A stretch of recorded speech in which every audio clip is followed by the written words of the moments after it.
Bonsoir à tous, vous regardez l'essentiel sur France 24. La pagaille ce samedi dans plusieurs aéroports européens en raison d'une cyberattaque. Plusieurs grands aéroports européens ont donc été touchés par une cyberattaque. Elle a visé hier soir, vendredi soir, donc le logiciel qui permet l'enregistrement des passagers. Résultat, de nombreux vols ont dû être retardés ou annulés. Maëlys Septembre.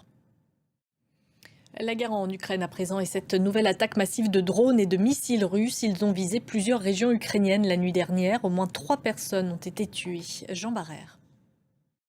L'Ukraine qui a également mené une attaque de drones dans la région russe de Samara. Elle ciblait des infrastructures pétrolières.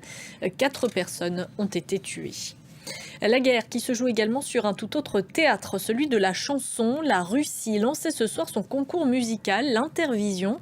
Objectif, rivaliser avec l'Eurovision aux valeurs jugées décadentes. Jean Barrère. Au Proche-Orient, l'armée israélienne poursuit son offensive dans la ville de Gaza. Et dans 2 jours, plusieurs pays, dont la France, s'apprêtent à reconnaître un État palestinien à l'ONU. Emmanuel Macron a donné une interview à la télévision israélienne vendredi pour justifier sa démarche. Mais il n'a, semble-t-il, pas convaincu la population israélienne, comme nous l'explique notre correspondant Stéphane Amar.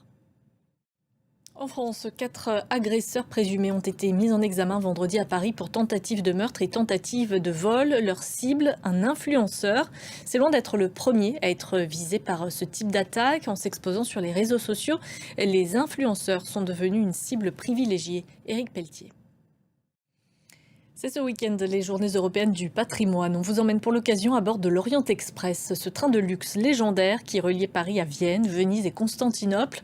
L'une de ces rames, la plus luxueuse justement, se trouve en ce moment en gare d'Austerlitz. C'est parti pour la visite avec Alexandre Lequéré.